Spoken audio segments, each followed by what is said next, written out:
Shalom, haleluya. Tema firman Tuhan di hari ini, Yesus menyesal mempromosikan Saul.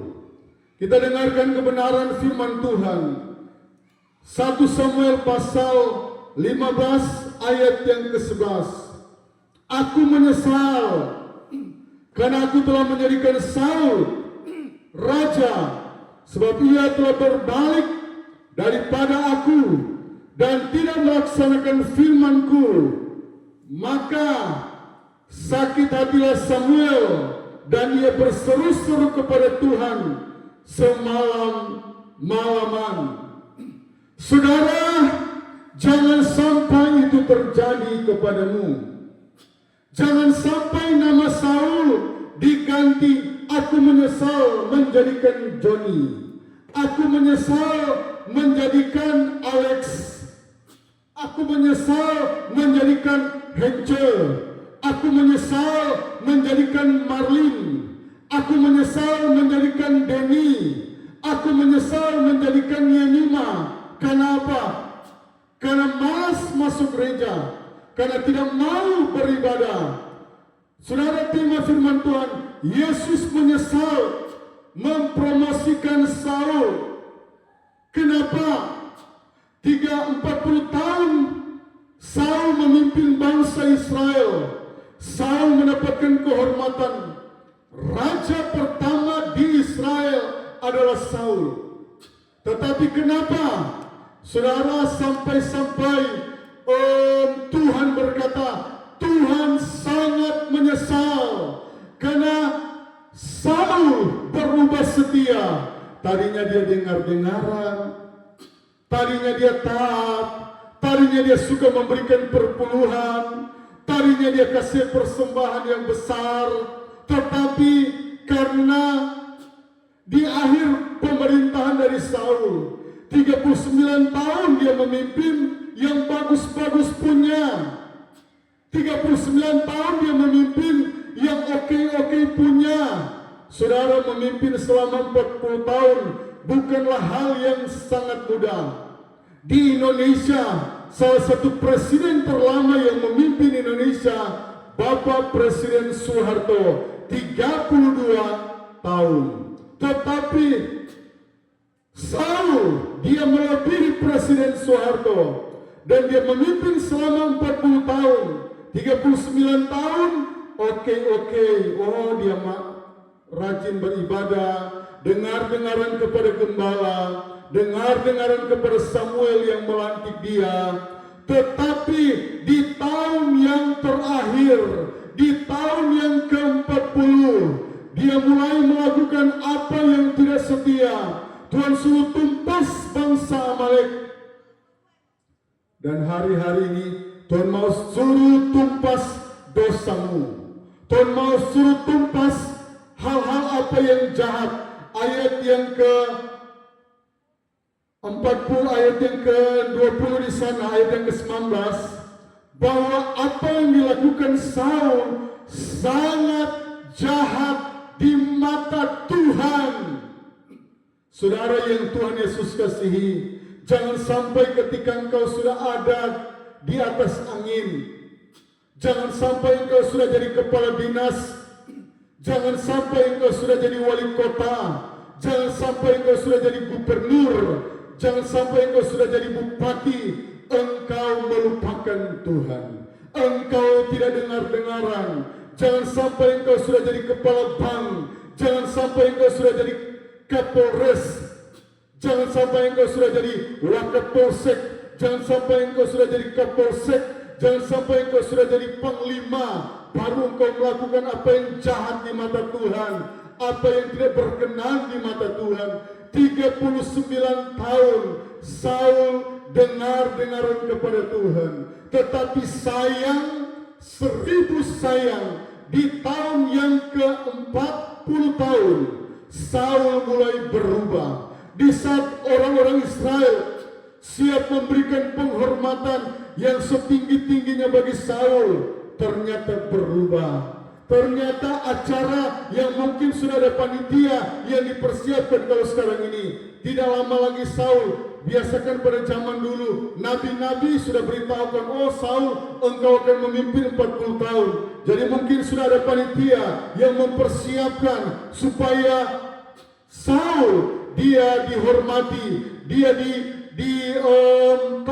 taruh di atas panggung, akan menjadi pesta rakyat bangsa Israel. Ada panitia besar yang sudah disiapkan. Tiba-tiba Tuhan suruh panitia gagal. Panitia bubarkan panitia. Karena apa? Di usia yang ke-40 tahun Saul memimpin. Sayang 1000 sayang. Dia melakukan apa yang tidak setia. Dia tidak dengar-dengaran. Dia memilih pikirannya sendiri, dia memilih kehebatannya, dia memilih pengalamannya, dan dia menganggap remeh apa yang disuruh Tuhan. Ayat ini sangat luar biasa. Aku menyesal karena aku menjadikan Saul sebagai raja, sebab dia berbaik daripadaku dan tidak melaksanakan firman-Ku.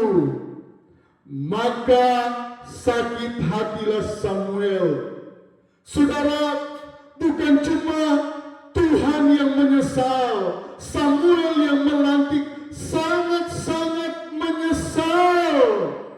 Bahkan rasa-rasanya Samuel tidak mau berjumpa dengan Saul lagi. Samuel kecewa berat, bahkan dia berseru-seru semalam-malaman. Dia berkata, Tuhan berhenti ini Samuel, Tuhan kasih stop ini Samuel, Tuhan Samuel berkata, seterlalu jahat ini Saul, seterlalu jahat ini Saul Tuhan.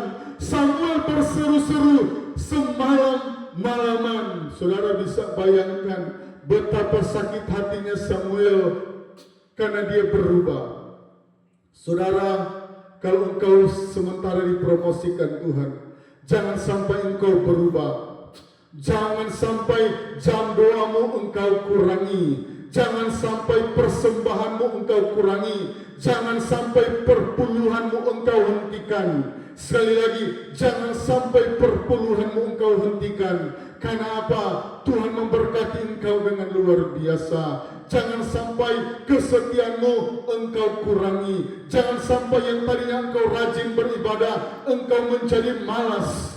Karena jangan sampai nama Saul yang dicatat di Alkitab berubah nama Fani, berubah nama Marlin, berubah nama Victor, berubah yang namanya tadi cuma Saul, Yohanes, dia tidak setia. Dia padahal pangkatnya sudah besar, padahal golongannya sudah tinggi. Sudah golongan-golongan PNS yang paling tinggi dia punya golongan, tetapi berubah di akhir-akhir masa jabatannya, di akhir-akhir puncak kesuksesannya. Saudara yang pegang jabatan tinggi di hari ini, saudara yang punya kekayaan yang sangat besar di hari ini, jangan sampai engkau berupa pelit dengan Tuhan. Ada banyak orang Kristen yang saya lihat dulu waktu mereka masih biasa-biasa, waktu mereka baru mau naik sedikit, mereka rajin bawa berkat di gereja Pondok Daud. Tetapi setelah mereka sudah pakai Pajero Sport, ketika mereka sudah beli rumah di sana sini, mereka sudah melupakan pelayanan Pondok Daud. Saudara, saya tidak mau sakit hati, karena saya tahu Tuhan punya triliun cara untuk memberkati jemaat Pondok Daud. Tuhan punya triliun cara untuk membangun 200 gereja, dan kami hanya berharap kepada Tuhan, berharap kepada manusia mengecewakan, tetapi berharap kepada Tuhan tidak pernah mengecewakan. Saudara yang saya kasih dalam nama Tuhan, sekali lagi, ketika engkau dipromosikan Tuhan, ketika engkau jadi kepala, jangan lupa pekerjaan Tuhan. Jangan lupa siapa yang mendoakanmu. Jangan lupa siapa gembalamu. Jangan lupa siapa pendetamu yang mendoakan engkau siang dan malam. Di sini kita lihat bahwa Samuel sakit hati betul. Bahkan waktu Saul mau mati, rasa-rasanya dia tidak mau melihat, Samuel tidak mau melihat kami pernah mengalami yang seperti ini.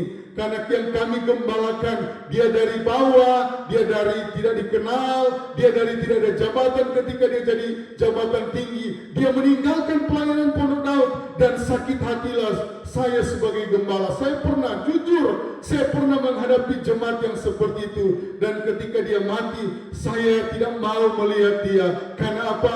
Dia membuat apa yang sakit, yang membuat kami sakit hati. Meninggalkan pelayanan seperti tidak ada harga. Meninggalkan Pondok Daud seperti tidak ada nilai. Dia merasa bahwa Pondok Daud ini milik Pendeta Fani. Salah besar. Pelayanan Pondok Daud, ownernya adalah Raja di atas segala raja. Sekali lagi, pelayanan Pondok Daud, ownernya, pemiliknya, Raja di atas segala raja. Tuhan Yesus memberkati. Sampai jumpa lagi.